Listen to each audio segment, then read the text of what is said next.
Ang bukang liwayway sa Zamboanga ay may dalang kakaibang lamig noong ika-15 ng Agosto, 2019. Ang hamog na bumaba mula sa mga luntiang kabundukan ng Mindanao ay tila isang kumot na bumalot sa daan patungo sa Zamboanga International Seaport, ang pintuan ng kalakalan at paglalakbay sa timog. Ang mga dilaw na ilaw sa tarangkahan ng pantalan ay kumukurap na parang maliliit na sulo na lumalaban sa dilim ng gabing hindi pa tuluyang lumilisan.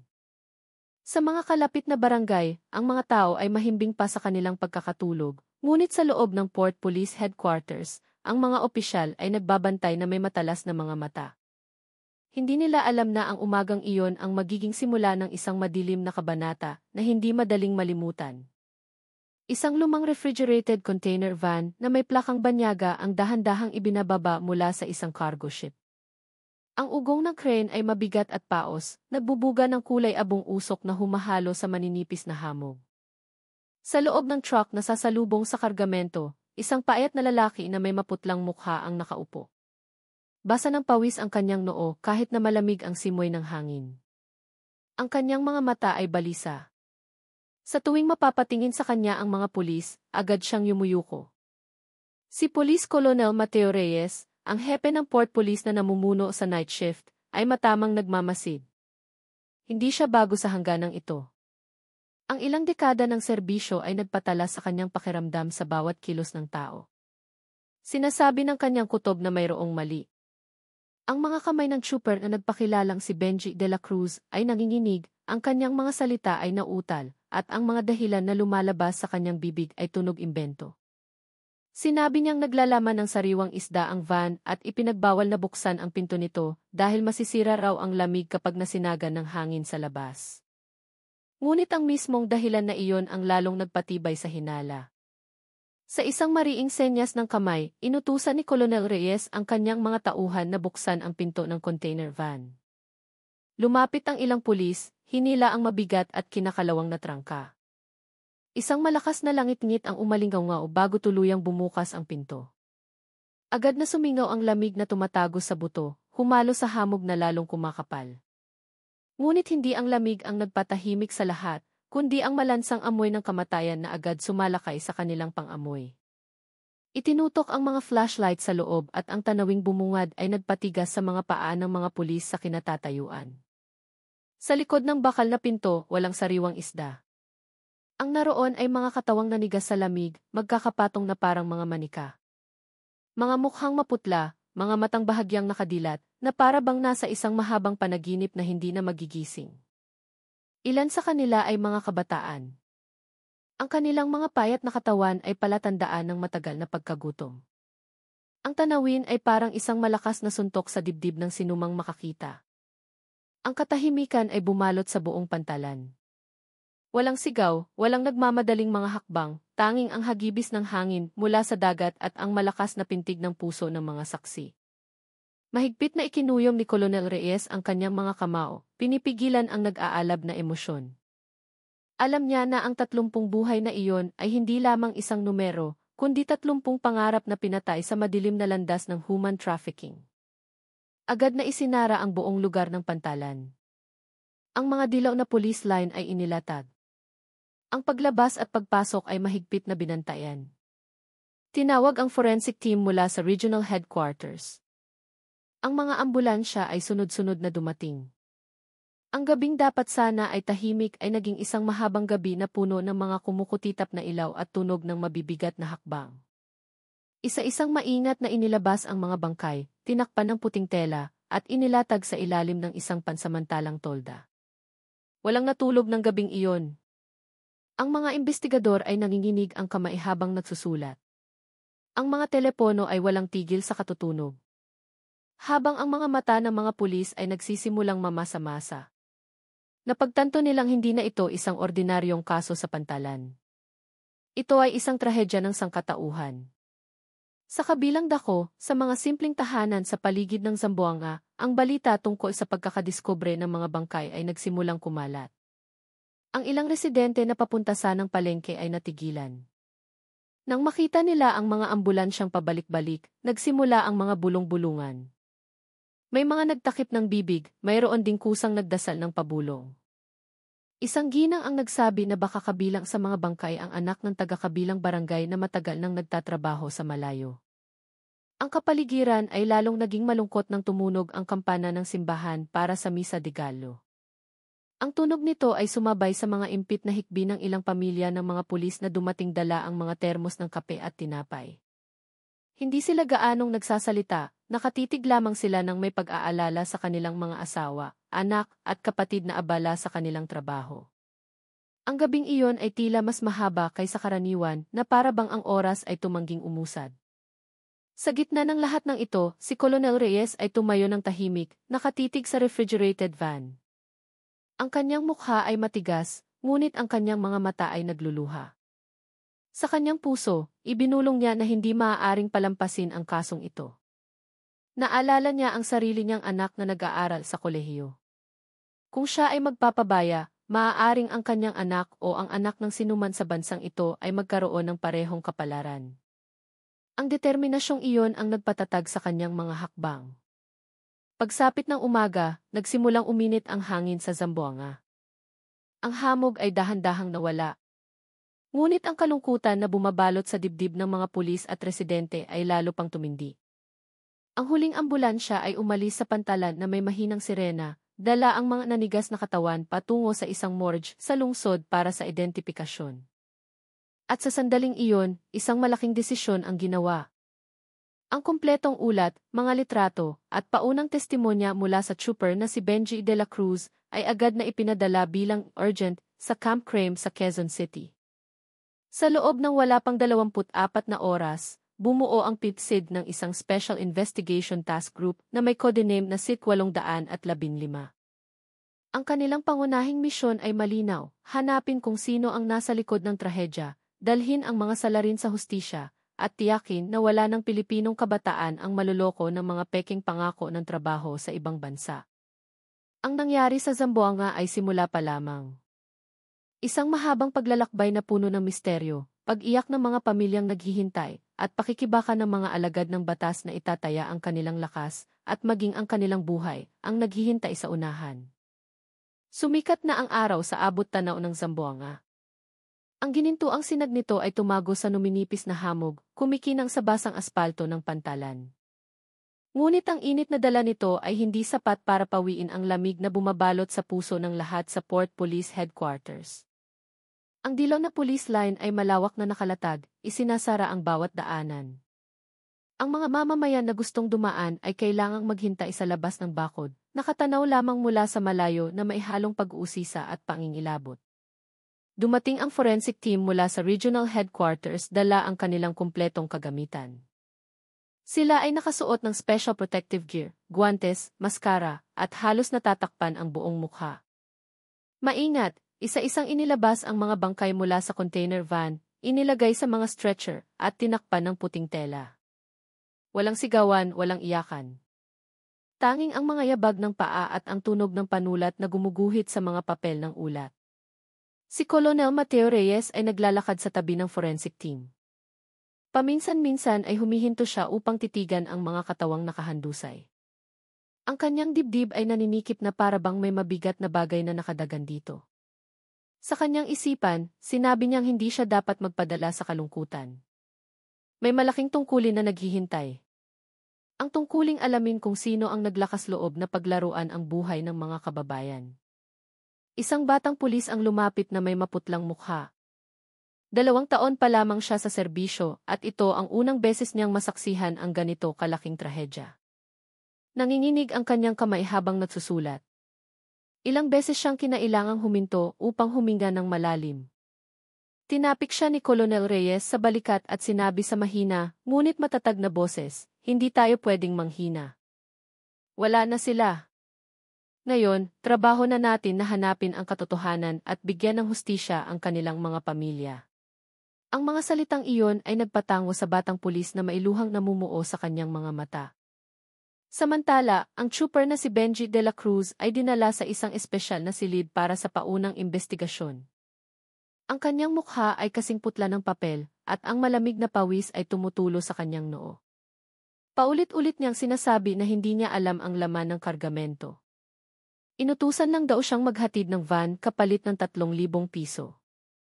Ngunit ang kanyang mga mata ay balisa, ang kanyang boses ay nanginginig, at ang kanyang mga kamay ay hindi mapakali sa paghawak sa kanyang pantalon.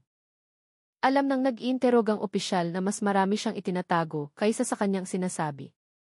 Sa Zamboanga City, mabilis na kumalat ang balita tungkol sa pagkakatuklas ng 29 na bangkay sa container van. Ang mga lokal na radyo, telebisyon, at social media ay napuno ng nakakagulat na balitang ito.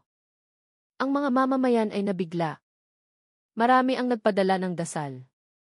Mayroon ding mga pamilyang nataranta dahil ang kanilang mga anak ay nagtatrabaho sa malayo at hindi pa nagpaparamdam. Ilang tao ang dumating sa himpilan ng pulisya dala ang mga litrato ng kanilang mga anak. Umaasa sila sa kasiguraduhan kahit na ang kanilang mga puso ay puno ng takot. Pagsapit ng hapon, ang kumpletong ulat ay ipinadala sa Camp Crame. Sa SFE headquarters, ang kapaligiran ay naging tensyonado. Ang mga senior officer ay umupo sa isang bilog na mesa sa conference room. Seryoso ang kanilang mga mukha. Ang mga litrato mula sa Zamboanga ay ipinakita sa isang malaking screen, ipinapakita kung gaano kasuklam-suklam ang laman ng van. Ilang ulo ang yumuko, ang iba ay napabuntong hininga. Alam ng lahat na hindi ito isang ordinaryong kaso. Tinawagan si Colonel Reyes sa pamamagitan ng video conference. Sa isang matatag na boses, iniulat niya ang bawat detalye mula sa pagdaong ng barko hanggang sa paglipat ng huling bangkay. Ipinagdiinan din niya na ang kasong ito ay malamang na konektado sa isang organisadong sindikato ng human trafficking. Ang hinala na iyon ay pinalakas ng pagkakatuklas ng isang piraso ng dokumento sa bulsa ng isa sa mga biktima, isang kontrata sa trabaho na nagtataglay ng pangalan ng isang entertainment company na tinatawag na Perlas ng Silangan Entertainment. Ang pangalan ng kumpanya ay hindi pamilyar. Ngunit mula sa itsura ng dokumento, nagkasundo ang mga investigador na mayroong mali. Hindi malinaw ang address ng opisina at ang nilalaman ng kontrata ay mukhang minadali. Sinabi ni Colonel Reyes ng may diin, hindi lang ito kaso ng smuggling. Isa itong malaking sindikato at kailangan nating putulin ang mga ugat nito. Pagkarinig nito, agad na nagpasya ang SID na bumuo ng isang Special Investigation Task Group na may codename na SIT 815. Ang numerong 815 ay kinuha mula sa petsa ng trahedya, Agosto 15. Ang task force ay binubuo ng iba't ibang unit. May mga investigador mula sa SID, Forensic Team, Cybercrime Unit, at mga kinatawan mula sa Police Regional Office ng Zamboanga Peninsula. Lahat sila ay umupo sa isang mahabang mesa, pinag-iisa ang kanilang determinasyon. Sa pulong na iyon, 3 pangunahing gawain ang binalangkas. Una, kilalanin ang lahat ng biktima upang maibalik sila sa kanilang mga pamilya ng may dignidad. Ikalawa, kunin ang lahat ng impormasyon mula sa chopper ng truck, gaano man kaliit. Ikatlo, suriin ang digital footprint ng peking kumpanya na Perlas ng Silangan Entertainment. Ang conference room ay tahimik ngunit puno ng tensyon. Bawat salitang binibitawan ay parang isang pangako. Alam nilang ang oras ay hindi nila kakampi. Habang ang sindikato ay patuloy na nag-operate, mas maraming kabataan ang mahuhulog sa matatamis na pangako, bibigyan ng pag-asa ng trabaho sa ibang bansa, ngunit sa huli ay magtatapos sa pagdurusa. Sa labas ng gusali, ang Maynila ay abala gaya ng dati. Ang mga kalsada ay puno ng sasakyan, ang mga ilaw ng lungsod ay kumikinang, ang mga tao ay nagmamadali. Ngunit sa loob ng Camp Crame, isang grupo ng mga tao ang may pasan na mabigat na responsibilidad para protektahan ang kinabukasan ng bansa. Opisyal na binuo ang SIT 815 at ng gabing iyon, nagsimula ang unang hakbang ng investigasyon. Si Colonel Reyes, na bumalik sa kanyang maliit na kwarto sa Zamboanga, ay umupo at nagmuni-muni. Binuksan niya ang kanyang pitaka at tiningnan ang litrato ng kanyang pamilya, lalo na ang kanyang binatang anak. Inisip niya kung ang kanyang anak ay natukso sa mga peking pangako at nagtapos sa loob ng malamig na van na nakita niya kaninang umaga. Muling sumikip ang kanyang dibdib. Ngunit kasabay nito, lumakas ang kanyang determinasyon. Ipinangako niya sa kanyang sarili, hindi ako titigil hanggat hindi ko nahahanap kung sino ang utak sa likod ng trahedyang ito. Hakbang-hakbang, ebidensya-ebidensya. Nang gabing iyon, habang muling bumababa ang hamog mula sa kabundukan, ang determinasyon ng mga alagad ng batas ay lalong nag-alab. Muling gumapang ang gabi sa Zamboanga. Ang pansamantalang tolda ay nakatayo pa rin sa tabi ng Port Police Headquarters. Sa ilalim ng malabong ilaw ng mga spotlight, ang forensic team ay walang tigil sa pagtatrabaho. Ang mga katawang nanigas sa lamig ay maingat na sinusuri. Walang maingay na usapan, tanging ang tunog ng mga kagamitang medikal, ang mabilis na pagsulat ng panulat, at paminsan-minsang buntong hininga mula sa mga opisyal na nagpipigil ng emosyon. Isa-isang tinanggal ang takip sa mga bangkay para sa identifikasyon. Karamihan sa kanila ay mga kabataan, nasa pagitan ng 18 hanggang 25 taong gulang. Ang kanilang mga payat na katawan, na may mga butong nakausli, ay nagpapakita ng mga senyales ng malnutrisyon. Ang ilan sa kanila ay may mga pasa sa braso at likod, mga bakas ng lumang sugat. Isang forensic officer ang bumulong sa kanyang kasama. Ang mga senyales na ito ay malinaw na nagpapakita na dumana sila ng karahasan bago sila namatay. Sa ibang mesa, ang mga personal na gamit ng mga biktima ay sinusuri, mga lumang pitaka, murang cellphone, mga piraso ng litrato ng pamilya, at ilang pirasong luma at lukot na pera. Bawat gamit ay inilalagay sa isang evidence bag na may espesyal na code. Maingat ang mga opisyal dahil alam nilang ang mga simpleng bagay na ito ang maaaring maging tanging koneksyon sa pagitan ng mga biktima at ng kanilang mga pamilyang naghihintay sa bahay. Sa gitna ng mga ebidensya, isang investigador ang nakakita ng isang bagay na kakaiba. Isang maliit na plastik na naglalaman ng isang piraso ng papel na maingat na nakatupi. Nang buksan ito, lumitaw ang isang kontrata sa trabaho na mai-letterhead ng kumpanyang Keeperless ng Silangan Entertainment.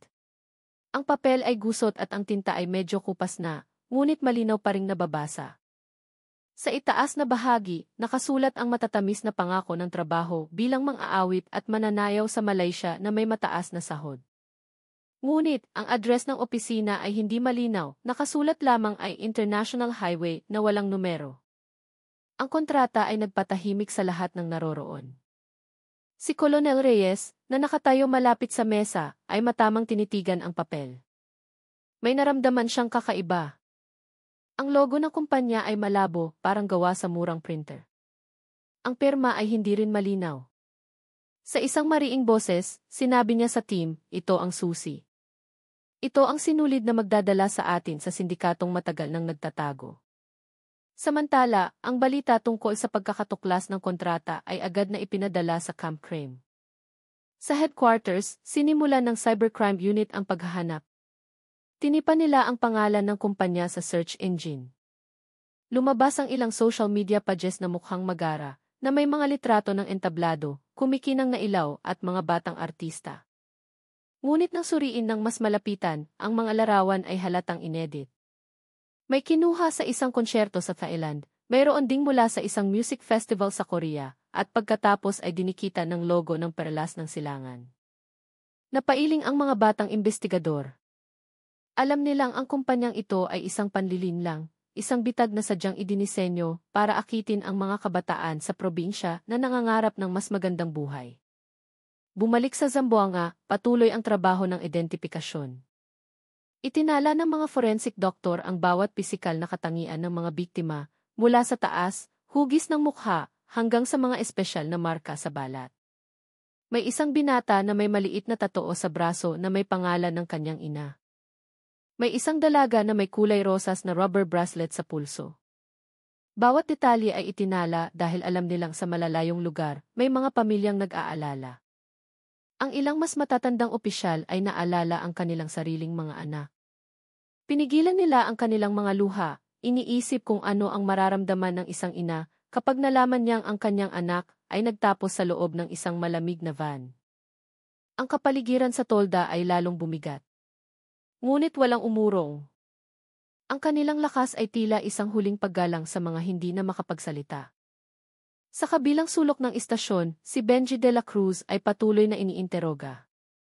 Basa ng pawis ang kanyang mukha, kahit na malakas ang ikot ng electric fan. Sa tuwing tinatanong, paikot-ikot ang kanyang mga sagot. Sinabi niyang hindi niya alam, inutusan lang siyang maghatid. Ngunit, ang kanyang mga mata ay nagpapakita ng takot na hindi maitatago. Isang investigador ang nagsalita ng mahina, ngunit tumatagos, Benji, habang tumatagal ang pananahimik mo, mas maraming buhay ang nawawala. Ang mga salitang iyon ay nagpatahimik sa lalaki ng matagal, pagkatapos ay yumuko siya ng hindi naglalakas loob na tumingin kahit kanino. Lumalim na ang gabi, ngunit ang pantalan ay hindi kailanman naging tahimik. Ang mga spotlight ay nanatiling nakabukas. Ang mga opisyal ay nagpapalitan sa pagbabantay. Sa labas ng bakod, ilang residente pa rin ang naghihintay. Nagsindi sila ng maliliit na kandila bilang tanda ng pagluluksa. Ilang ina ang nagdarasal habang hawak ang litrato ng kanilang mga anak na ilang buwan nang hindi umuuwi. Ang tunog ng kanilang mga dasal ay malungkot at nakakadurog ng puso. Sa Camp Crame, muling nagpatuloy ang pulong ng Sith. Ang peking kontrata na natagpuan sa Zamboanga ang naging sentro ng atensyon. Sinabi ng hepe ng task force na susuriin ang digital footprint nito. Bawat numero ng telepono, bawat email address, bawat social media account na konektado ay imbestigahan. Walang dapat palampasin dahil dito maaaring magbukas ang daan patungo sa tunay na utak ng sindikato. Si Colonel Reyes, na nakikinig sa ulat, ay medyo gumaan ang pakiramdam. Kahit paano, mayroong sinag ng pag-asa. Ngunit alam niyang hindi magiging madali ang paglalakbay. Ang sindikatong kayang tratuhin ang mga tao na parang mga kalakal ay tiyak na mayroong tusong paraan upang magtago. Ngunit determinado siya, kahit gaano katagal, magpapatuloy siya hanggang sa dulo. Sa ilalim ng kalangitan ng Zamboanga na may malabong mga bituin, ang mga dasal at determinasyon ay nag-isa. Dasal mula sa mga pamilyang nawalan, dasal mula sa mga nag-aalalang mamamayan, at determinasyon mula sa mga alagad ng batas na sumumpang ilalantad ang katotohanan. Mula sa isang gusot na kontrata na natagpuan sa bulsa ng isang biktima, nagsimula ang isang bagong yugto ng investigasyon, at mula sa maliit na puntong iyon, dahan-dahang nagbukas ang mahabang daan patungo sa misteryo ng human trafficking. Sa Quezon City, ang isang madilim na silid sa ikatlong palapag ng gusali ng SID sa Camp Crame ay napuno ng kumikislap na liwanag mula sa mga computer screen. Ang cybercrime unit ay nakaupo ng magkakasunod, ang kanilang mga mata ay nakatutok sa mga code na mabilis na gumugulong. Ang pangalan na iperlas ng Silangan Entertainment ay inilagay na sa sistema at daan-daang resulta ang lumabas. Sa unang tingin, ang mga social media page ng kumpanya ay kaakit-akit. Mga litrato ng malalaking entablado, makukulay na ilaw at mga kabataang nakangiti na may magagarang kasuotan. Sa mga post, may mga alok na matatamis pakinggan, pagkakataong maging artista sa Malaysia, mataas na sahod, libreng tirahan at pangakong magiging sikat na bituin. Ngunit habang sinusuri, lalong lumilinaw ang kasinungalingan. Isang batang analyst ang nag-zoom in sa isang litrato ng konsyerto. Natuklasan niya na ang larawan ay kinuha mula sa isang music festival sa Thailand. Ang logo ng perlas ng silangan ay bastang idinikit sa sulok ng larawan. Iba ang kulay at ang mga letra ay tabingi. Ang mga promotional video ay puno rin ng mga kapintasan. Ang boses ng mga aawit ay hindi tugma sa galaw ng labi, at ang background ng entablado ay biglang nagbabago na parang gawa ng isang amateur. Napabuntong hininga ang hepe ng cybercrime unit. Malinaw na hindi ito isang tunay na kumpanya. Lahat ng content ay panlilin lang lamang para maakit ang mga biktima. Sinabi niya, ang trabaho natin ngayon ay hanapin kung sino ang nasa likod ng lahat ng ito. Gamit ang digital forensic techniques, sinimulan ng mga analyst na i-trace ang mga account na nag-post ng mga recruitment ad. Lumabas na halos lahat ng account ay peke. Ang mga profile picture ay kinuha sa internet, ang mga username ay walang kabuluhan, at ang mga numero ng telepono ay palaging nagbabago. Ngunit sa mundo ng internet, walang bakas na tuluyang nawawala. Bawat post ay may nakatagong e-address, isang uri ng digital fingerprint na mahirap itago. Pagkatapos ng ilang oras na pagtatrabaho, natuklasan ng team ang isang pattern. May ilang e-address na paulit-ulit na lumalabas tuwing may bagong ad na ipinopost. Ang nakapagtataka, ang mga address ay hindi nagmula sa Malaysia, kundi sa Pilipinas mismo, partikular sa Zamboanga Peninsula. Nang buksan ang digital map, isang pulang tuldok ang lumitaw sa screen. Ang unang tuldok ay nagmula sa isang internet cafe sa downtown Zamboanga. Ang pangalawang tuldok ay nagmula sa isang simpleng boarding house sa isang distrito ng lungsod. Ang natuklasan ay nagpatahimik sa buong silid. Ibig sabihin, ang sindikato ay hindi lang nag-operate mula sa kabilang bansa, kundi mayroon ding mga kasabwat sa loob ng Pilipinas. Sinasadya nilang maglagay ng mga tao sa Zamboanga upang maghanap ng mga biktima, kontrolin ang social media, at bitagin ang mga kabataang madaling maniwala. Si Colonel Reyes, na nakikinig sa ulat sa pamamagitan ng video call, ay natigilan. Pagkatapos, sa isang matatag na boses, sinabi niya, nahanap na natin ang pasukan. Mula dito, maaari na nating tuntunin kung sino ang nagre-recruit, sino ang nag-aayos, at saan dinadala ang mga biktima. Samantala, sa Zamboanga, ang buhay ay nagpapatuloy gaya ng dati. Sa Paseo del Mar, abala ang mga tao sa paglalakad at pagkain. Sa mga masisikip na eskinita, masayang naglalaro ang mga bata. Walang nakakaalam na sa isang simpleng boarding house sa isa sa mga barangay, may isang taong araw-araw na nakaupo sa harap ng laptop, nagkakalat ng mga peking pangako na nakamamatay. Agad na ipinadala ang isang team mula sa negatibo siyam. Nagpanggap silang mga customer sa internet cafe. Tahimik silang umupo sa isang sulok, inoobserbahan ang bawat taong pumapasok. Sa kanilang laptop, muling lumitaw ang e-address na binabantayan na nagpapahiwatig na isang tao sa loob ng cafe ang kapopost lang ng recruitment ad. Kumabog ang mga dibdib ng mga pulis. Alam nilang ang taong hinahanap nila ay maaaring ilang upuan lang ang layo. Sa Camp Crame, patuloy ang paghukay ng cybercrime team. Natuklasan nila ang isang pattern sa oras ng pagpost. Halos lahat ng bagong ad ay lumalabas sa gabi, sa pagitan ng alas 9 hanggang hating gabi. Sinasadya ang oras na iyon dahil maraming kabataan ang nagbubukas ng social media, nangangarap ng mas magandang buhay, at madaling matukso sa malaking sahod. Itinala lahat iyon ng hepe ng SIT 815. Pagkatapos ay nagpasya siyang bumuo ng 2 linya ng investigasyon. Ang unang linya ay direktang magmamanman sa Zamboanga City upang mahuli ang mga nag-operate ng mga account. Ang pangalawang linya ay gagawa ng isang digital trap sa pamamagitan ng pagpapanggap bilang isang potensyal na biktima upang makipag-usap sa recruiter. Lumipas ang araw at sa madilim na silid ng SID, nanatiling nakabukas ang mga computer screen. Ang mga analyst ay nagpapalitan, nilalabanan ang antok sa pamamagitan ng kape at tinapay. Alam nilang ang oras ay kalaban. Habang aktibo ang sindikato, mas maraming kabataan ang maluloko. Sa Zamboanga, muling naglakad si Colonel Reyes sa paligid ng pantalan. Tumingin siya sa tahimik na dagat, pagkatapos ay sa daan na dinaanan ng refrigerated van kahapon. Sa kanyang isipan, ibinulong niya, nahanap na namin ang iyong landas. Sino man ka na naglalaro sa buhay ng mga tao, darating kami para kunin ka. Sa mga barangay ng Zamboanga Peninsula, patuloy na kumalat ang balita tungkol sa investigasyon. Isang ina sa isang malayong bayan ang nagdarasal habang hawak ang litrato ng kanyang anak na 3 buwan nang hindi umuuwi. Isang ama sa isang coastal village ang nakatitig sa dagat tuwing hapon, umaasang lilitaw ang kanyang anak na may dalang bag sa balikat. Ang mga dasal na iyon ay sumama sa pagsisikap ng mga pulis, nagiging lakas sa mahabang paglalakbay patungo sa katotohanan. Nang gabing iyon, isang opisyal na ulat ang muling ipinadala sa Camp Crame. Ipinagdiinan ng SIT 815 na ang susunod na hakbang ay ang pag-aksyon sa digital footprint sa Zamboanga. Mula doon, magsisimulang mabuklat ang madilim na tanikala. Tanghali sa Zamboanga at ang sikat ng araw ay nakakapas. Ang mga kalsada ay puno ng trapiko. Ang tunog ng mga busina ay humahalo sa sigaw ng mga nagtitinda sa bangketa. Sa gitna ng kaguluhan, isang payat na binata ang naglalakad ng pagiray-giray patungo sa himpilan ng pulisya.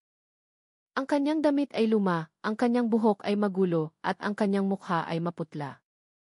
Ang pangalan niya ay Marco Garcia. 20 taong gulang mula sa isang maliit na bayan sa Zamboanga del Norte. Pumasok si Marco sa istasyon na may blankong tingin. Ang pulis na nakakita sa kanya ay agad na naramdaman na mayroong kakaiba. Nanginginig ang katawan ng binata, ang kanyang mga labi ay tuyo, at ang kanyang mga mata ay pula na para bang matagal na siyang umiiyak. Sa isang paos na boses, sinabi niya, gusto kong mag-report. Tumakas ako mula sa Malaysia. Alam ko ang tungkol sa kanila. Ang mga salitang iyon ay nagpatahimik sa buong silid. Agad na dinala si Marco sa isang espesyal na kwarto. Ilang pulis ang umalalay sa kanya, binigyan siya ng tubig, at tinawag ang isang investigador. Sa isang tahimik na kapaligiran, nagsimulang magkwento si Marco. Sa isang nanginginig na boses, isinalaysay niya kung paano siya pinangakuan ng trabaho bilang mang-aawit sa Malaysia. Isang recruiter ang lumapit sa kanya sa social media, nag-alok ng matamis na kontrata at malaking sahod. Dahil gusto niyang tulungan ang kanyang ina na nagtitinda ng kakanin sa kanilang bayan, naniwala siya agad. Puno ng pag-asa si Marco, dala ang isang maliit na backpack at litrato ng kanyang pamilya. Ngunit pagdating sa sandakan, ang kanyang pangarap ay naging isang bangungot. Sa halip na sanayin bilang mang-aawit, si Marco, kasama ang dose-dosenang iba pang kabataan, ay ikinulong sa isang malaking bahay na may mga bintanang nakasara.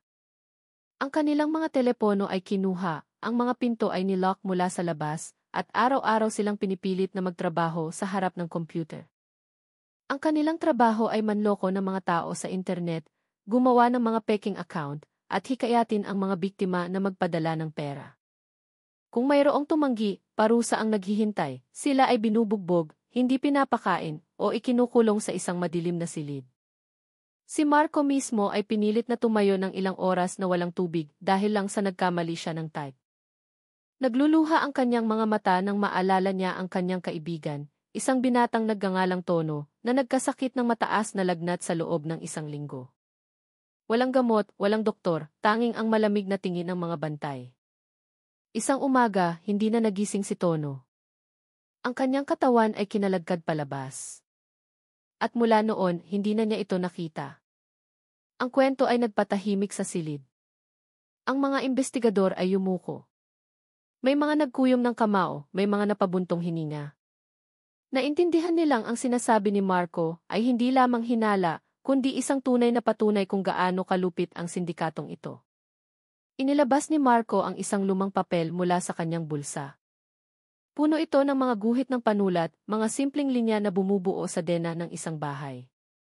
Sa nanginginig na kamay, itinuro niya ang pasukan, ang mga bintanang may rehas, ang posisyon ng mga GIS camera, at ang silid kung saan nagsisiksikan ang mga biktima.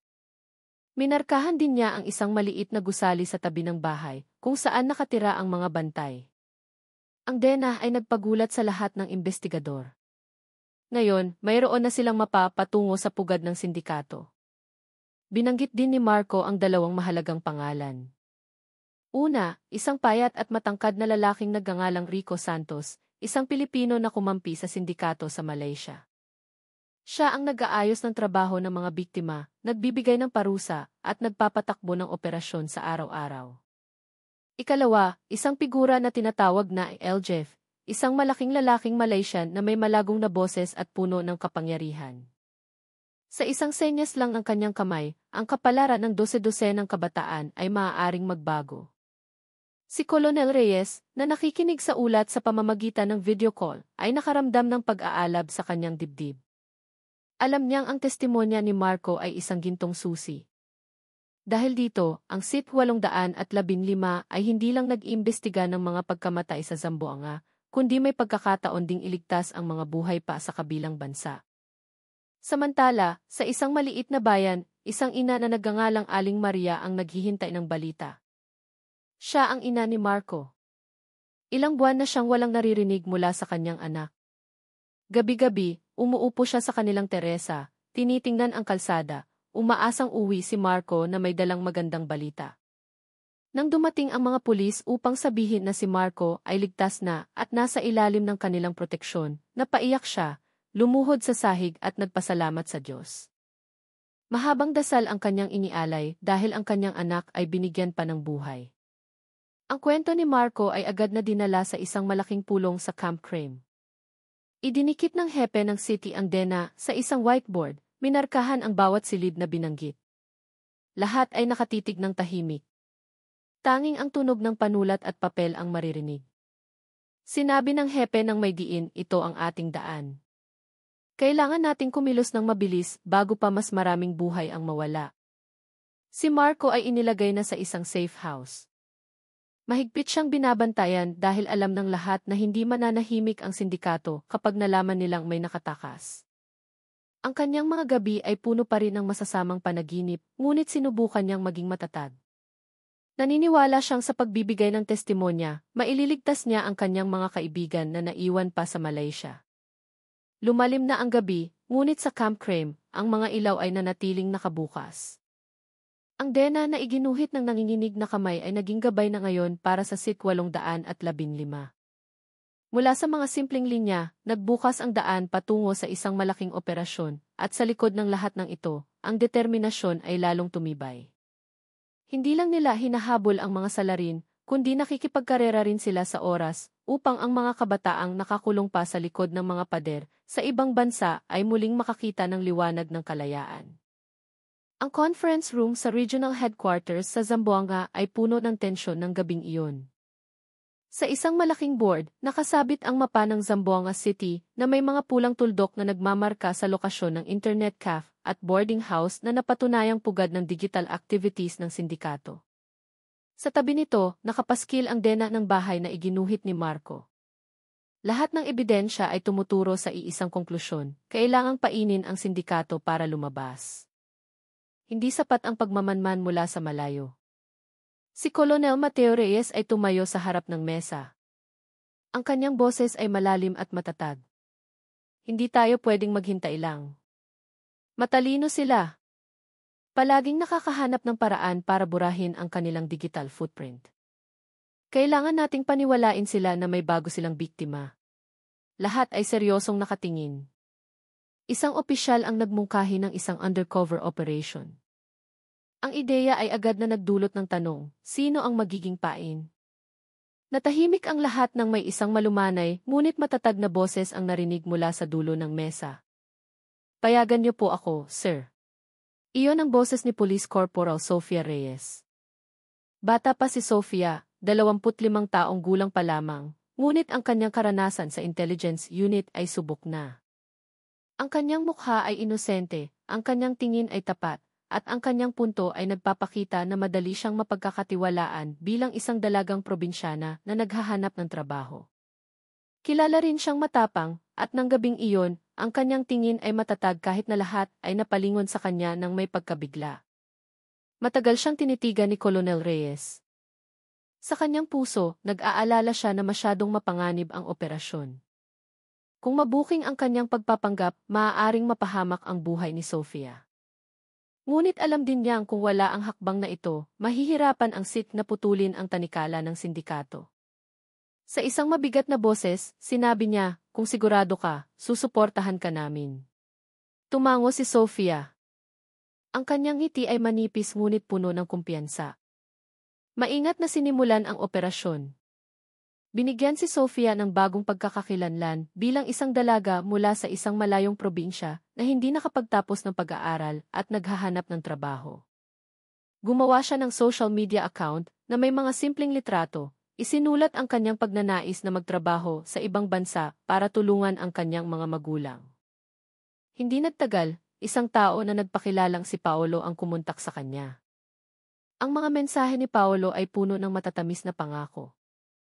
Nag-alok siya ng trabaho bilang mang-aawit sa Malaysia na may malaking sahod, libreng tirahan at pagkakataong magpadala ng pera sa pamilya. Ang kanyang mga salita ay tuloy-tuloy na para bang sanay na siyang mang-akit ng mga biktima. Sumagot si Sofia ng may pagka-inosente, nagtatanong na parang walang muwang. Lalong naganahan si Paolo, pakiramdam niya ay nakahanap siya ng madaling biktima. Lahat ng pag-uusap ay ni-record at minonitor ng SIT team. Bawat salitang lumabas kay Paolo ay itinala. Bawat numero ng telepono na ginamit niya ay na-trace. Ang mga gabi sa monitoring room ay mahaba at puno ng kaba. Nagpipigil ng hininga ang mga investigador sa tuwing magpapadala si Sofia ng mensahe, nag-aalala na baka maghinala ang kausap. Ngunit si Paolo ay lalong nalubog sa kanyang papel at inaya pa si Sofia na magkita sila ng personal.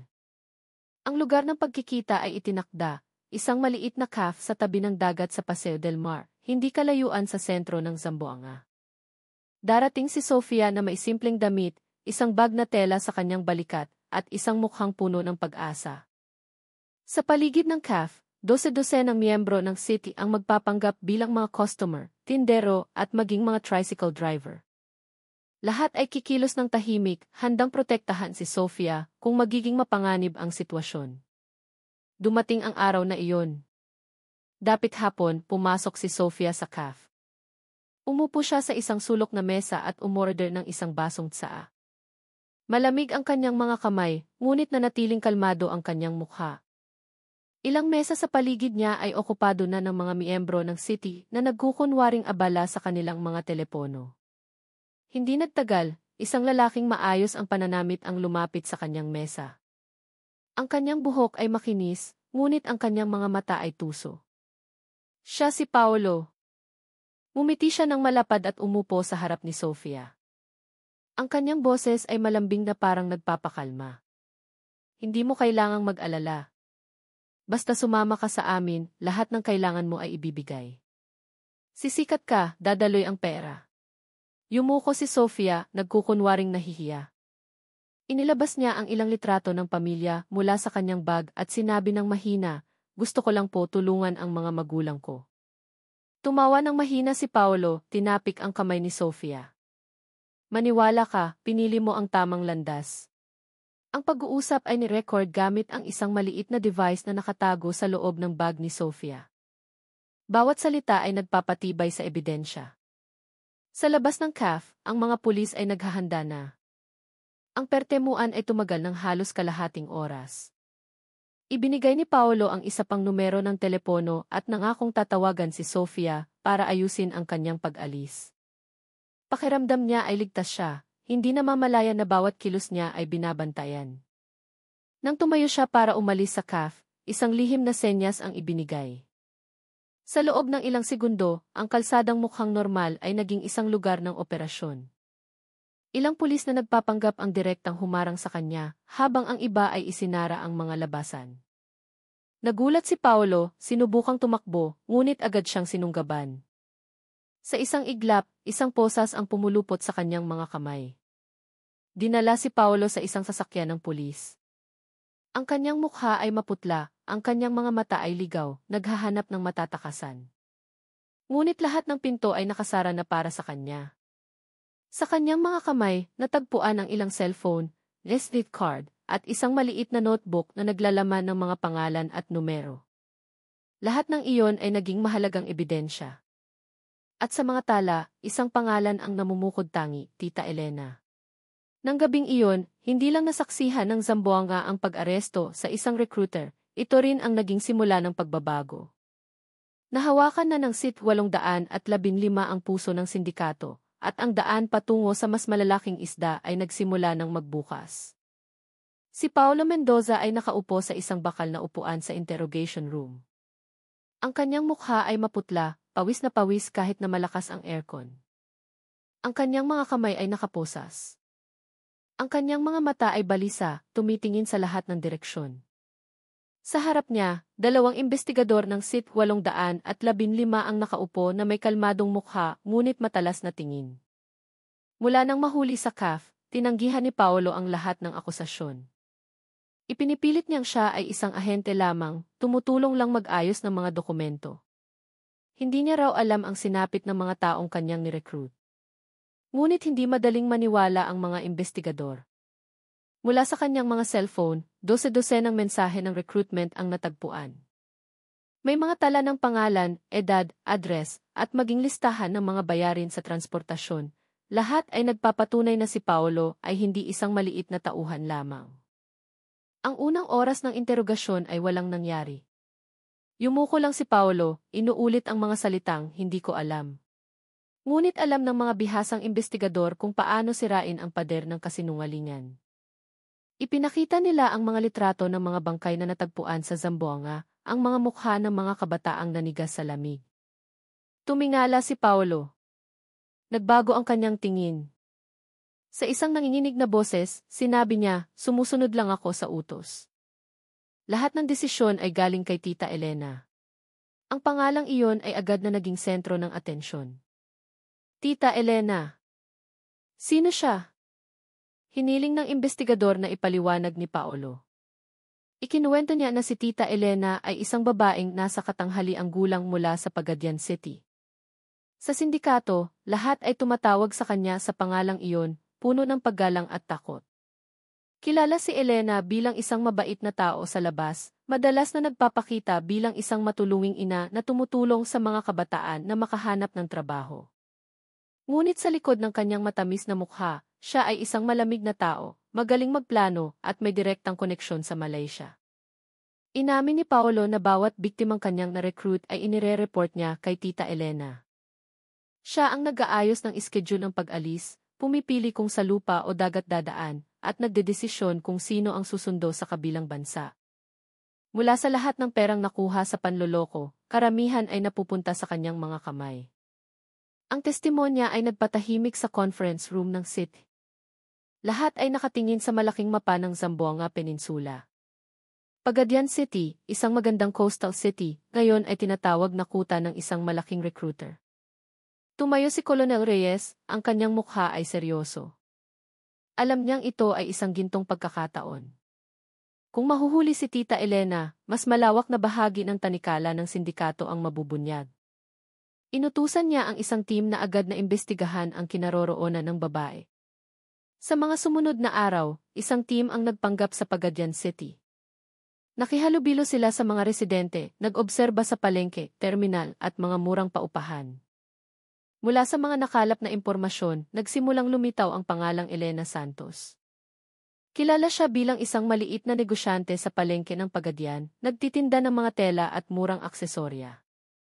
Kilala siya ng mga tao bilang isang mabait na babae, madalas magpahiram ng pera sa mga kapitbahay. Walang nag-aakala na sa likod ng kanyang mga ngiti ay nagtatago ang isang sindikato. Natagpuan ng team ang isang simpleng inuupahang bahay sa labas ng lungsod, kung saan madalas makita si Elena na labas-masok. Palagi siyang nagpapalit ng motorsiklo, minsan ay nakasuot ng full-face helmet. Na para bang gusto niyang itago ang kanyang mukha, ngunit ang kanyang mga kilos ay hindi nakaligtas sa mga mata ng investigador. Sa loob ng isang linggo, minanmanan nila ang bawat kilos niya, itinala kung sino ang dumarating at umaalis. Isang gabi, isang mahalagang ulat ang dumating. Si Elena ay nakatakdang makipagkita sa isang tao para ibigay ang listahan ng mga bagong recruit. Ang pagkakataong iyon ay hindi dapat palampasin. Agad na nagplano si Colonel Reyes ng isang operasyon. Kinaumagahan, kumalat ang SIT team sa paligid ng palengke ng Pagadian. Ang mga tindero ay abala na. Sa gitna ng karamihan, lumitaw si Elena na may simpleng damit, dala ang isang malaking bag.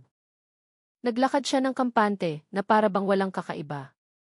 Ngunit nang huminto siya sa isang sulok ng palengke para makipagkita sa isang tao, isang lihim na senyas ang ibinigay. Sa loob ng ilang segundo, ilang pulis na nagpapanggap bilang mamimili ang direktang pumalibot sa kanya. Nagulat si Elena, sinubukang tumakbo, ngunit ang kanyang daan ay sarado na. Nahuli siya ng hindi nakapalag. Nagulat ang mga tao sa palengke, nagtataka kung bakit ang babaeng kilala nilang mabait ay pinupusasan. Sa interrogation room, si Elena Santos ay umupo na may kalmadong mukha. Hindi siya sumigaw, hindi umiyak, umingiti pa ng manipis. Ngunit sa likod ng kanyang kahinahunan, ipinapakita ng kanyang mga mata na marami siyang alam na sikreto. Nagsimulang magtanong ang investigador at sumagot si Elena sa isang malambing na boses. Inamin niyang siya nga ang nag-aayos ng recruitment, ngunit tumanggi siyang tawaging pangunahing utak. Sa isang tusong paraan, sinabi niya, sumusunod lang ako sa utos ng kapatid ko sa Malaysia, si Rico Santos. Siya talaga ang kumokontrol sa lahat, at sa itaas niya, mayroon pang isang figura na tinatawag na LJEF. Ang pahayag na iyon ay nagpatindig ng balahibo ng mga investigador. Ang sindikato pala ay mas malawak pa kaysa sa inaakala nila. Mayroong ugnayan ng pamilya na sangkot at may isang malaking utak sa kabilang bansa. Tumingin si Colonel Reyes sa whiteboard na ngayon ay puno na ng mga pangalan. Mula kay Benji ang trooper, Paolo ang recruiter, hanggang kay Elena ang tagapamahala. Lahat ay tumuturo sa dalawang pangunahing pangalan sa Malaysia, Rico Santos at LJEF. Alam na ngayon ng SIT 815 na ang susunod na hakbang ay mas mapanganib. Hindi na lang sila haharap sa mga lokal na recruiter, kundi kailangan nilang pasukin ang puso ng sindikato sa ibang bansa. Ngunit hindi sila natinag. Nang gabing iyon, sa conference room na puno ng ilaw, isang malaking desisyon ang ginawa. Ang city ay magpapatuloy sa susunod na yugto, ang pagpaplano ng isang cross-border operation. Ang interrogation room sa ICC negatibo, Sham headquarters ay malamig ng gabing iyon kahit napatay ang aircon. Sa bakal na upuan, si Elena Santos ay nakaupo na may mga kamay na nakaposas. Ang kanyang mukha ay kalmado, minsan pa nga ay ngumingiti ng manipis, na para bang ang kanyang pagkahuli ay isang maliit na pagsubok lamang, hindi ang katapusan ng lahat. Ang mga investigador ay salit-salitang pumasok, nagtatanong, ngunit si Elena ay patuloy na nagpapaligoy-ligoy. Nagpasya si Colonel Reyes na siya na mismo ang kumausap. Matagal niyang tinitigan si Elena, pagkatapos ay inilatag ang ilang litrato ng mga biktima sa mesa, mga litrato ng mga kabataang nanigas sa lamig sa van. Ang manipis ng ngiti sa labi ni Elena ay dahan-dahang nawala. Sa isang mababang boses ngunit puno ng diin, sinabi ni Reyes, hindi ito mga numero. Mga kababayan natin ito. Ikaw ang nag-recruit sa kanila. Ikaw ang nagpadala sa kanila sa kamatayan. Napabuntong hininga si Elena. Mabilis na kumurap ang kanyang mga mata. Pagkatapos ay sinabi niya ng mahina, isa lang akong maliit na bahagi. Sumusunod lang ako sa utos. Lahat ng ito ay kontrolado ng kapatid ko sa Malaysia, si Rico Santos. Agad na itinala ang pangalang iyon. Nagkatinginan ang mga investigador. Sa wakas, ang figurang matagal nang binabanggit ni Marco Garcia ay lumabas na mula sa bibig mismo ni Elena. Nagpatuloy si Elena. Si Rico ay hindi lang basta kapatid. Mula pagkabata, kilala na siyang tuso at magaling manggamit ng tao. Pagkatapos manirahan sa sandakan, bumuo siya ng isang network, kasama ang mga sindikato doon, nagpapanggap bilang isang entertainment businessman. Siya ang nag-aayos ng bawat pagpapadala ng mga biktima mula sa Zamboanga papuntang Malaysia. Ang pera mula sa panloloko at sa pilitang pagtatrabaho ay dumadaloy sa kanyang mga kamay. Ang isang bahagi ay ibinibigay kay Jeff, ang mas makapangyarihang tao sa kanya. Patuloy na naghukay ang mga investigador. Inamin ni Elena na bawat pangalan ng potensyal na biktima ay ibinibigay niya kay Rico. Mula doon, si Rico ang nagdedesisyon kung sino ang susunduin sa hangganan, sino ang ilalagay sa safe house, at sino ang pipiliting magtrabaho sa online scamming. Siya rin ang nagpapasya sa parusa kung may biktimang lumalaban. Ang pag-amin na iyon ay nagpalinaw sa takbo ng investigasyon. Ngunit hindi tanga si Elena. Alam niyang kung ibubunyag niya ang lahat ng sikreto, manganganib ang kanyang kaligtasan. Sa isang malamig na tono, sinabi niya, maaari akong magkwento ng higit pa, pero siguraduhin ninyong protektado ako. Kilala ko si Rico. Alam ko kung paano siya magtrabaho. Hindi siya mag-aatubiling patayin ang sinumang magtatraidor sa kanya. Naintindihan ng SIT 815 ang panganib. Ngunit ang impormasyon mula kay Elena ay napakahalaga. Sa unang pagkakataon, mayroong tunay na ebidensya na nag-ugnay sa mga lokal na recruiter sa isang internasyonal na sindikato. Ilang araw pagkatapos, isang malaking pulong ang ginanap sa Camp Crame. Naroon ang mga kinatawan mula sa SID, Interpol, at ang Police Attach ng Malaysia. Sa malaking screen, malinaw na nakasulat ang mga pangalan ng mga suspect, kasama ang kanilang mga litrato at papel sa sindikato. Sa itaas ng chart, dalawang malaking pangalan ang nakasulat ng makapal, Rico Santos at Jeff Miguel Tan. Seryoso ang lahat. Ipinaliwanag ng hepe ng city na upang masugpo ang sindikatong ito, hindi kayang kumilos ng Pilipinas ng mag-isa. Kailangan ng kooperasyon ng dalawang bansa, isang pinagsamang operasyon na maingat na binalangkas. Sumang-ayon ang delegasyon ng Malaysia. Matagal na rin silang nakakatanggap ng mga ulat tungkol sa mga ilegal na aktibidad sa sandakan. Ngunit dahil magaling magtago ang sindikato, nahihirapan silang pasukin ito. Ang ebidensyang dala ng Pilipinas ngayon ang naging susi. Samantala, sa Zamboanga, kumalat ang balita ng pagkahuli ni Elena. Maraming residente ang nagulat. Kilala nila si Elena bilang isang mabait na babae. Walang nag-akala na sa likod ng kanyang mga ngiti ay nagtatago ang isang malaking krimen. Ilang pamilya ng mga biktima ang pumunta sa himpilan ng pulisya, umaasang makakakuha ng balita tungkol sa kanilang mga nawawalang anak. Sa safe house, narinig ni Marco Garcia ang balita tungkol sa pagkahuli ni Elena. Kahit na may trauma pa, medyo nagliwanag ang kanyang mga mata. Alam niyang habang papalapit sa katotohanan, mas malaki ang pagkakataon na mailigtas ang kanyang mga kaibigan sa Malaysia. Patuloy siyang tumulong sa mga investigador, idinadagdag ang mga detalye tungkol sa mga gawin ni Rico, kung paano binabantayan ng mga gwardiya ang mga biktima, at tungkol sa sasakyang madalas gamitin para sa kanila. Pinagmasdan ni Colonel Reyes ang lahat ng ito ng may pag-iingat. Alam niyang papalapit na sila sa puso ng sindikato, ngunit mas nagiging mapanganib din. Si Rico ay hindi isang ordinaryong kriminal. May pera siya, may mga tauhan, at protektado ng kinatatakutang ELJF. Isang malaking plano ang sinimulang buin. Isang special team ang ipapadala sa Sandakan, makikipagtulungan sa Royal Malaysia Police. Ang operasyong ito ay dapat gawin ng mabilis at tama. Bawat pagkakamali ay maaaring maging sanhi ng paglipat o pagpatay sa mga biktima para burahin ang mga bakas. Nang gabing iyon, sa isang simpleng conference room, tiningnan ni Colonel Reyes ang kanyang mga kasamahan. Sa isang mabigat na boses, sinabi niya, nawala na tayo ng 29 na buhay sa Zamboanga. Huwag na nating hayaang may isa pang mawala. Kailangan na nating kumilos. Sa labas, ang kalangitan ng Maynila ay puno ng mga bituin. Ngunit para sa SIT 815, hindi iyon oras para magpahinga. Alam nilang ang paglalakbay ay nagsisimula pa lamang, at sa kabilang dagat, si Rico Santos at ELJF ay naghihintay na may dalang lahat ng kanilang panlilinlang. Ang conference room sa headquarters ng Royal Malaysia Police, ZIGA, sa Sandakan ay puno ng mga seryosong mukha mula sa dalawang bansa. Sa isang panig, nakaupo ang mga opisyal ng IFISE na may maayos na uniforme. Sa kabilang panig, ang mga miyembro ng SIT 815 mula sa Pilipinas na kararating lang. Sa gitna ng mahabang mesa, nakalatag ang isang malaking mapa ng Sandakan. Ilang pulang tuldok ang nagmamarka sa mahahalagang lokasyon, ang safe house ng mga biktima, ang peking opisina ng Perlas ng Silangan, at isang malaking villa na pinaniniwala ang kuta ni ELJF, Miguel Tan. Binuksan ni Colonel Mateo Reyes ang pulong sa isang matatag na boses. Ipinaliwanag niya kung paano nagsimula ang investigasyon sa Zamboanga hanggang sa mabunyag ang malaking sindikatong ito. Ipinakita niya ang mga ebidensya, mula sa peking kontrata, testimonya ni Marco Garcia, hanggang sa pag-amin ni Elena Santos.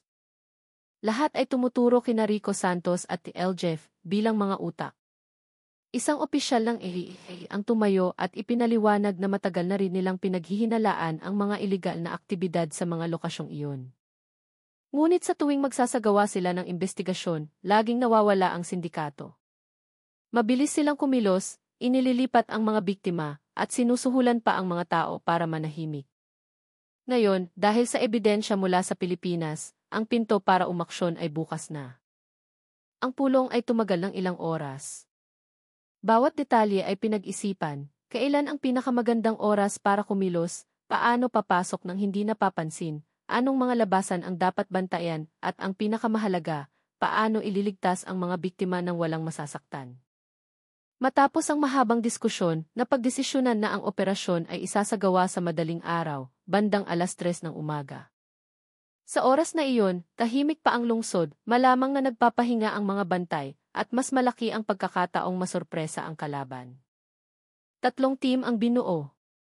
Ang unang team ay atake sa safe house. Ang pangalawang team ay sasalakay sa peking opisina. At ang pangatlong team, isang pinagsamang special forces, ay inatasang pasukin ang villa ni Miguel Tan. Sa isang pansamantalang headquarters, naghanda ang mga miyembro ng city. Sinuri ang mga armas, isinuot ang mga bulletproof vest, at sinubukan ang komunikasyon. Seryoso ang kanilang mga mukha, walang biruan. Alam ng lahat na sa likod ng misyong ito, 12 ng buhay ang naghihintay na mailigtas. Sa isang sulok, tumayo si Colonel Reyes, tinitingnan ang mga litrato ng mga pamilya ng biktima na nakadikit sa board. Mga mukha ng kabataan na may inosenteng ngiti. Naalala niya muli ang nangyari sa Zamboanga, ang mga katawang nanigas sa lamig. Ang larawang iyon ang naging paalala kung bakit kailangan nilang magtagumpay ngayon. Umambon ng gabing iyon, binabasa ang mga kalsada ng Sandakan. Sa isang maliit na silid, naroon din si Marco Garcia. Mahigpit siyang binabantayan, ngunit hiniling na tumulong sa pagbibigay ng direksyon. Sa nanginginig na boses, itinuro niya ang gilid na pinto ng safe house, binanggit ang pinakamadilim na silid kung saan madalas ikulong ang kanyang mga kaibigan, at nagbabala tungkol sa mga asong bantay sa villa ni Miguel Tan. Nang papalapit na ang 2:00 ng madaling araw, lahat ng team ay naghanda na. Ang mga sasakyan ay pumila sa bakuran. Ang mga makina ay umandar ng walang ingay. Patay ang mga ilaw. Ang mga miyembro ng puwersa ay nagsusuot ng helmet, sinuri ang kanilang mga armas sa huling pagkakataon, at sumakay sa kanilang mga sasakyan. Mabilis na gumalaw ang mga sasakyan, tinahak ang dilim, dala ang 12 ng taong may iisang determinasyon. Sa radyo, narinig ang boses ng pinuno ng operasyon mula sa SIFE. Ipinapaalala na ang pangunahing misyon ay iligtas ang mga biktima. Bawat putok ay dapat pag-isipan. Walang puwang para sa pagkakamali. Nang tumunog ang 3:00, ang senyales ay ibinigay. 3 team ang sabay-sabay na kumilos patungo sa kanilang mga target.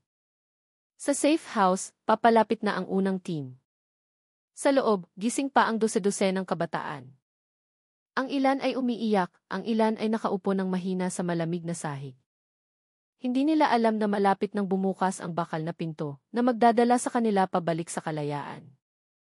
Sa peking opisina, ang mga computer ay nakabukas pa. Ang mga screen ay nagpapakita ng mga peking account na aktibo. Akala ng mga bantay ay normal lang ang gabi, hindi alam na papalapit na ang mga hakbang ng puwersa sa labas. At sa malaking villa ni Miguel Tan, isang mahinang tawanan ang maririnig mula sa loob. Marahil ay pakiramdam ng TL Jeff, ay ligtas siya sa likod ng matibay na pader, na papaligiran ng mga armadong tauhan.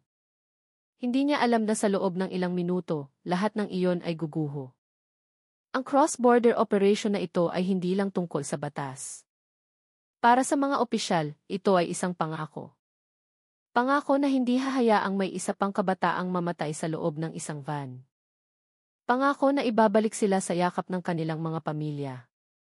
Pangako na ipakita na gaano man kalakas ang kadiliman, sa huli ay babagsak ito sa liwanag ng katotohanan.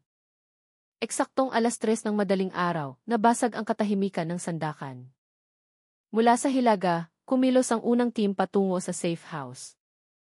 Isang maliit na pagsabog ang narinig ng ginamit ng puwersa ang isang pambukas ng pinto. Bumagsak ang bakal na pinto at ang liwanag ng mga flashlight ay agad na sumilip sa loob. Isang malakas na sigaw ang umalingaw-ngaw, "Pulis! Huwag gumalaw!" Ang mga biktima, na noong una ay natakot, ay napatingin ng may pag-asa. Sa loob ng ilang segundo, ang silid ay napuno ng iyak ng kaluwagan. Mabilis silang pinakalma ng mga pulis, binigyan ng kumot at inilabas isa-isa. Sa pangalawang lokasyon, ang peking opisina, mabilis ang operasyon. Ang mga computer ay nakabukas pa. Nagulat ang mga operator nang biglang bumukas ang pinto. Ang ilan ay sinubukang tumakbo, ngunit agad silang nahuli. Walang oras para lumaban. Lahat ay inaresto. Ngunit sa pangatlong lokasyon, ang villa ni Miguel Tan, isang matinding labanan ang naghihintay. Nang papalapit ang puwersa, tumahol ng malakas ang mga asong bantay. Sa isang iglap, lumabas ang mga tauhan ni Tan na may mga armas. Nagsimula ang putukan. Ang tunog ng mga baril ay umalinggaw sa gabi. Ang pinagsamang puwersa ng Pilipinas at Malaysia ay maingat na kumilos. Sinira ang pinto ng villa. Mula sa loob, sumigaw ang mga tauhan ni Tan, sinubukang harangan ang daan. Ngunit masyadong malakas ang puwersa. Isa-isang napabagsak ang mga bantay. Sa itaas na palapag, si Miguel Tan ay nakatayo na may pulang mukha. Ang kanyang malaking katawan ay nanginginig sa galit. Sa tabi niya, si Rico Santos ay natataranta. Alam niyang ang sindikatong kanilang binuo ay bumabagsak na. Sa wakas ay nakapasok ang puwersa sa pangunahing silid. Naganap ang malapitang labanan. Ngunit sa maikling panahon, lahat ay nasupil. Si Miguel Tan mismo ay hinuli ng 4 na pulis. Sinubukan niyang lumaban, ngunit sa huli ay napusasan ang kanyang mga kamay. Lumuhod si Rico Santos na may mukha ng pagsuko. Nang gabing iyon, ang villa na naging simbolo ng kapangyarihan ay naging saksi ng pagkatalo. Sa labas, mahigit 50 biktima ang nailigtas. Lumabas sila na may namamaga na mga mata. Ang ilan ay tumakbo at niyakap ang mga pulis. May mga lumuhod habang umiiyak ng malakas. Puno ng emosyon ang paligid, halo-halong iyak, tawa ng kaluwagan at dasal ng pasasalamat.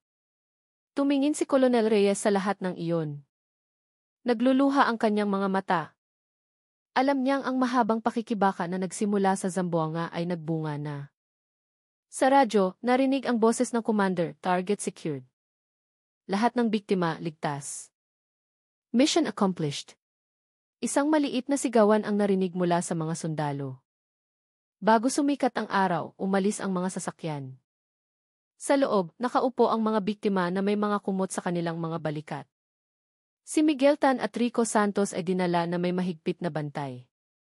Ang kanilang mga mukha ay nakayuko, wala ng kapangyarihan. Nagsimulang magbago ang kulay ng kalangitan. Lumitaw ang kulay kahel na liwanag sa silangan. Para sa mga ordinaryong mamamayan, isa lang itong bagong umaga.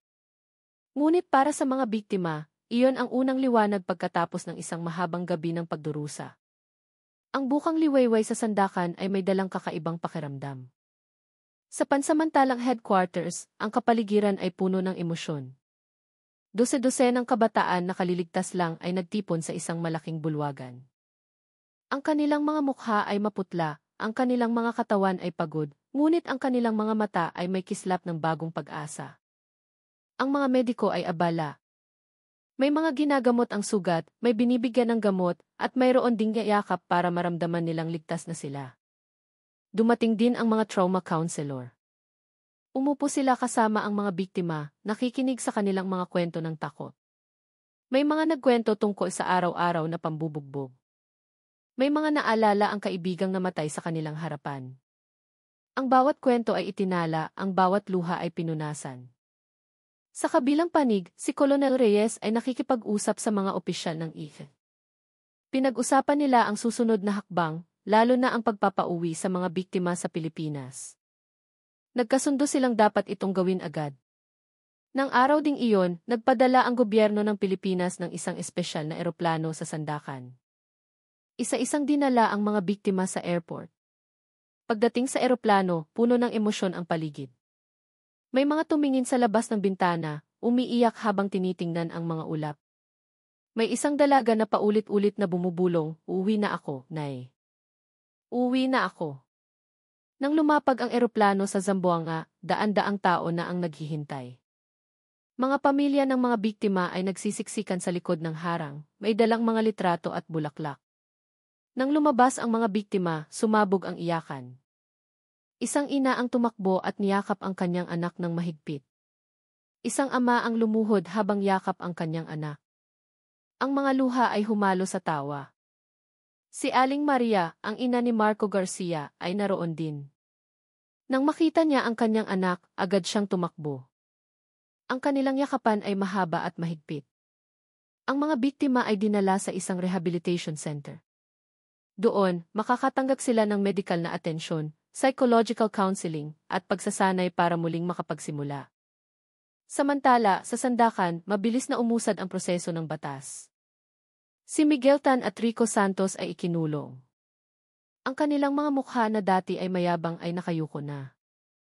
Ang mga ebidensya, peking kontrata, talaan ng mga biktima, mga computer, ay pinagsama-sama.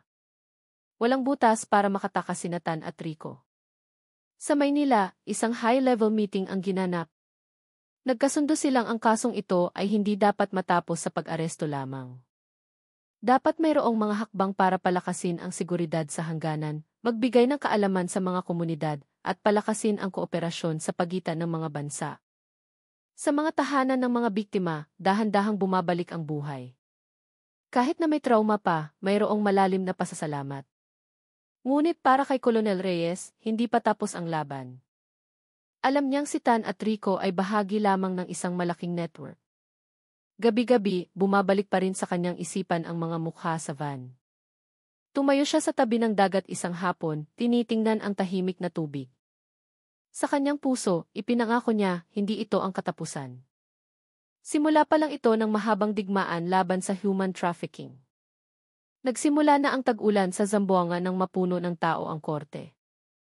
Araw iyon ng paglilitis kina Paolo Mendoza at Elena Santos. Ang korte ay siksikan sa mga pamilya ng biktima at mga mamamahayag. Sa upuan ng akusado, si Paolo ay nakayuko, ang kanyang mukha ay maputla. Sa tabi niya, si Elena ay sinusubukang manatiling kalmado. Binasa ng piskal ang mahabang sakdal, inaakusahan silang dalawa na aktibong kasangkot sa human trafficking. Ipinakita kung paano nanloko si Paolo, kung paano inayos ni Elena ang pag-alis, at kung paano dumaloy ang pera sa Malaysia. Umiyak ang isang ina sa korte, hawak ang litrato ng kanyang anak na kasama sa 29 na namatay. Nagsalita si Paolo, ang kanyang boses ay mahina. Inamin niyang nagsisisi siya.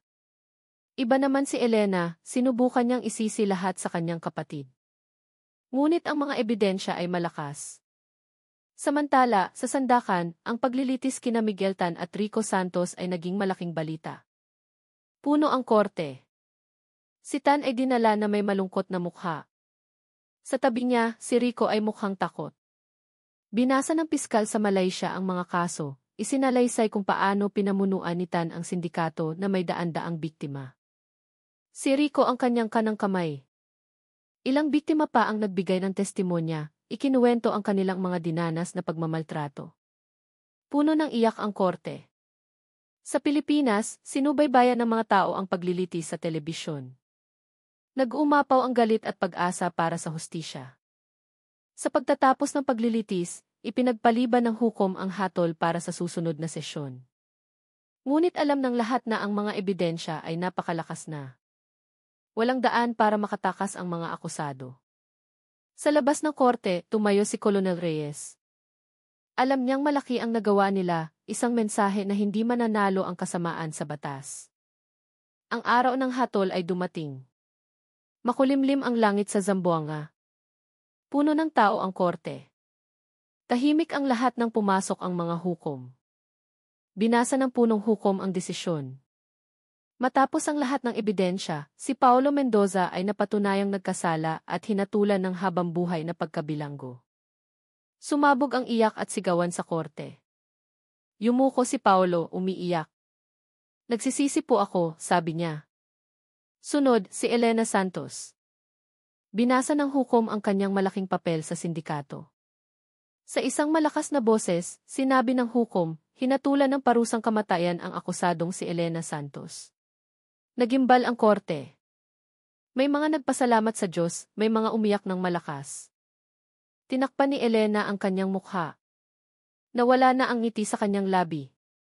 Sa labas, naging pangunahing balita ito, hustisya para sa mga biktima ng Zamboanga. Samantala, sa sandakan, parehong eksena ang naganap. Si Miguel Tan at Rico Santos ay dinala sa korte. Si Miguel Tan, bilang pinuno ng sindikato na nagdulot ng kamatayan at pagkaalipin, ay hinatulan ng parusang kamatayan. Umalingaw-ngaw ang sigaw ng Ki Allahu Akbar sa korte. Yumuko si Tan, bumulong, tapos na ang lahat. Si Rico Santos, bilang kanyang kanang kamay, ay hinatulan ng habambuhay na pagkabilanggo. Naging malaking balita ito sa Malaysia, ipinapakita kung paano nagtagumpay ang dalawang bansa laban sa human trafficking. Sa Pilipinas, nagtipon ang mga pamilya ng biktima. Ang hatol ay hindi maibabalik ang buhay ng kanilang mga anak, ngunit nagdala ito ng kaunting kapayapaan. Ito ang naging katapusan ng madilim na